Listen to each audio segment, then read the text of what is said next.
सूर्यास्त के बाद और रात्रि से पहले का समय प्रदोष काल कहलाता है। हर माह के शुक्ल पक्ष और कृष्ण पक्ष की त्रयोदशी तिथि को प्रदोष का व्रत रखा जाता है और यह व्रत भगवान शिव को समर्पित है। प्रदोष का व्रत करने और भगवान शिव की प्रदोष काल में श्रद्धा पूर्वक पूजा करने से व्यक्ति को आरोग्य का आशीर्वाद प्राप्त होता है, उसे निरोगी काया प्राप्त होती है। इतना ही नहीं, भगवान शिव अपने भक्तों की सभी मनोकामनाओं की पूर्ति करते हैं। शिव पुराण के अनुसार इस व्रत की पूजा के समय पढ़ी जाने वाली कथा कुछ इस प्रकार है। एक समय की बात है, एक निर्धन ब्राह्मणी के 2 पुत्र थे। ईश्वर की कृपा से उसे एक दिन महर्षि शांडिल्य के दर्शन हुए। महर्षि के मुख से प्रदोष व्रत में शिव पूजन की महिमा सुनकर उस ब्राह्मणी ने ऋषि से पूजन की विधि पूछी। उसकी श्रद्धा और आग्रह से प्रभावित होकर ऋषि ने ब्राह्मणी को शिव पूजन का विधान बताया और कहा, तुम अपने दोनों पुत्रों से शिव की पूजा कराओ और इस व्रत के प्रभाव से तुम्हें 1 वर्ष के पश्चात पूर्ण सिद्धि प्राप्त होगी। उस ब्राह्मणी ने महर्षि शांडिल्य के वचन सुनकर उन बालकों के सहित नतमस्तक होकर मुनि के चरणों में प्रणाम किया और बोली, हे ब्राह्मण, आज मैं आपके दर्शन से धन्य हो गई हूँ। मेरे ये दोनों कुमार आपकी शरण में हैं। यह शुचिव्रत मेरा पुत्र है और यह धर्मगुप्त मेरा धर्म पुत्र है। यह दोनों बालक आपके सेवक हैं। आप मेरा उद्धार कीजिए। उस ब्राह्मणी को शरणागत जानकर मुनि ने मधुर वचनों द्वारा दोनों कुमारों को शिवजी की आराधना विधि बताई। तदनंतर वे दोनों बालक और ब्राह्मणी मुनि को प्रणाम कर शिव मंदिर चले गए।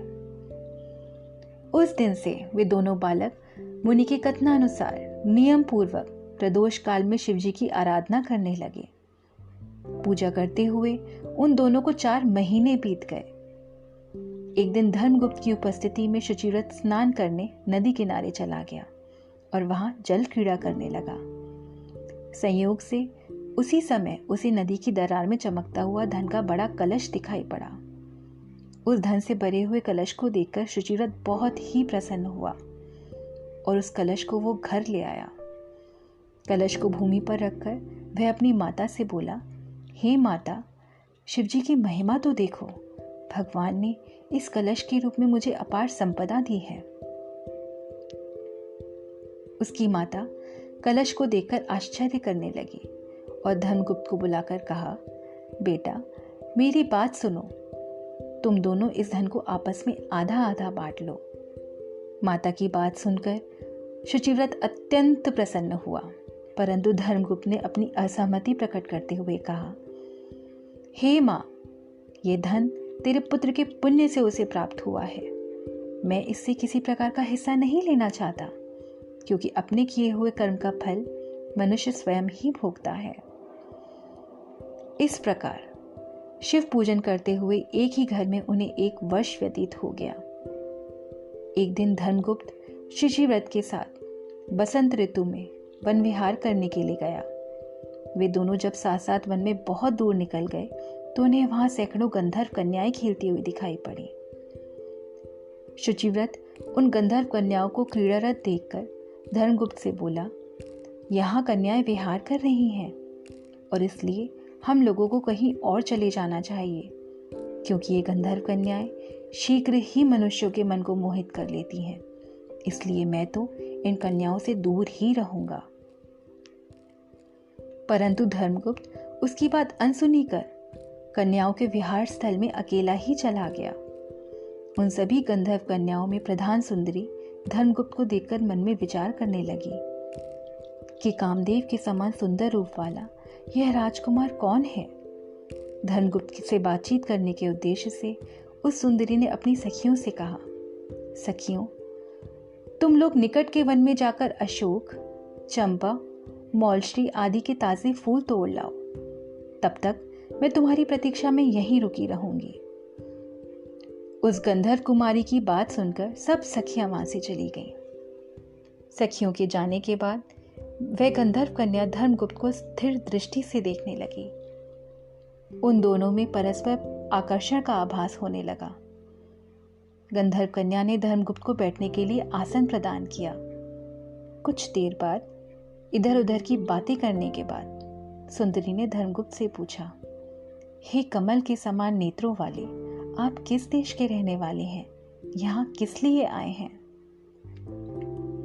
गंधर्व कन्या की बात सुनकर धर्मगुप्त ने उत्तर दिया, मैं विदर्भ राज का पुत्र हूँ। मेरे माता पिता का स्वर्गवास हो चुका है और शत्रुओं ने मुझसे मेरा राज्य हरण कर लिया है। धर्मगुप्त ने अपना परिचय देने के बाद उस गंधर्व कन्या से पूछा, आप कौन हैं? किसकी पुत्री हैं? इस वन में किस उद्देश्य से आई हैं? आप मुझसे क्या चाहती हैं? धर्मगुप्त की बात सुनकर गंधर्व कन्या ने कहा, मैं विद्रविक नामक गंधर्व की पुत्री अंशुमति हूँ। आपको देखकर आपसे बातचीत करने के लिए अपनी सखियों का साथ छोड़कर यहाँ रह गई हूँ। मैं गान विद्या में बहुत ही निपुण हूँ। मेरे गीत को सुनकर सभी देवांगनाएं रीझ जाती हैं। मैं चाहती हूँ आपका और मेरा प्रेम सर्वदा बना रहे। इतनी बात कहकर उस गंधर्व कन्या ने अपने गले का बहुमूल्य मुक्ताहार धर्मगुप्त के गले में डाल दिया। वह हार उन दोनों के प्रेम का प्रतीक बन गया। अंशुमति की बात सुनकर धर्मगुप्त ने कहा, हे सुंदरी, तुमने जो कुछ भी कहा है वह सब सत्य है, लेकिन आप एक राजविहीन राजकुमार के पास कैसे रह सकेंगी? आपके माता पिता भी इस बात की अनुमति नहीं देंगे। धर्मगुप्त की बात सुनकर अंशुमति ने मुस्कुरा कर बोला, जो कुछ भी हो, मैं अपनी इच्छा से आपका वरण करूंगी। आप परसों प्रातःकाल यहाँ आइएगा। मेरी बात कभी झूठ नहीं हो सकती। ऐसा कहकर अंशुमति पुनः अपनी सखियों के पास चली गई। इधर धर्मगुप्त भी शुचिव्रत के पास जा पहुंचा और उसे अपना सारा वृत्तांत कह सुनाया। उसके बाद वे दोनों घर को लौट गए। घर पहुंचकर उन दोनों ने ब्राह्मणी को सब हाल कहा, जिसे सुनकर ब्राह्मणी भी हर्षित हुई। अंशुमति द्वारा निश्चित दिन को धर्मगुप्त शुचिव्रत के साथ उसी वन में पहुंचा। वहां पहुंचकर उसने देखा गंधर्वराज अपनी पुत्री के साथ प्रतीक्षा में बैठे हैं। गंधर्वराज ने दोनों कुमारों को अभिनंदन करके उन्हें सुंदर आसन पर बिठाया और धर्मगुप्त से कहा, मैं परसों कैलाशपुरी गया था। वहां भगवान शंकर ने मुझे अपने पास बुलाकर कहा, पृथ्वी पर राज्यच्युत होकर धर्मगुप्त नामक राजकुमार घूम रहा है। शत्रुओं ने उससे उसका राज्य हरण कर लिया है। वह कुमार सदा ही भक्तिपूर्वक मेरी सेवा किया करता है, इसलिए तुम उसकी सहायता करो, जिससे वह अपने शत्रुओं पर विजय प्राप्त कर सके। इसलिए मैं भगवान शिव की आज्ञा से अपनी पुत्री अंशुमति आपको सौंपता हूं। मैं शत्रुओं के हाथ में गए हुए आपके राज्य को भी वापस दिला दूंगा। इस कन्या के साथ पृथ्वी लोक के सुख भोग कर जब आप शिवलोक प्रस्थान करेंगे, मेरी पुत्री इसी शरीर में आपके साथ रहेगी। इतना कहकर गंधर्वराज ने अपनी पुत्री का विवाह धर्मगुप्त के साथ कर दिया। धर्मगुप्त ने गंधर्वों की चतुरंगड़ी सेना की सहायता से शत्रुओं को पराजित कर अपने नगर में प्रवेश किया। मंत्रियों ने धर्मगुप्त को सिंहासन पर बैठाकर उसका राज्याभिषेक किया। अब धर्मगुप्त विदर्भ के सिंहासन को पाकर राज सुख भोगने लगा और जिस दरिद्र ब्राह्मणी ने उसका पालन पोषण किया, उसे राजमाता के पद पर आसीन किया गया। वह शुचिव्रत ही उसका छोटा भाई बना। इस प्रकार प्रदोष व्रत में शिव पूजन के प्रभाव से वह राजकुमार दुर्लभ पद को प्राप्त हुआ। जो मनुष्य प्रदोष काल में अथवा नित्य ही इस कथा का श्रवण करता है, वह निश्चय ही सभी कष्टों से मुक्त हो जाता है और अंत में परम पद का अधिकारी बनता है।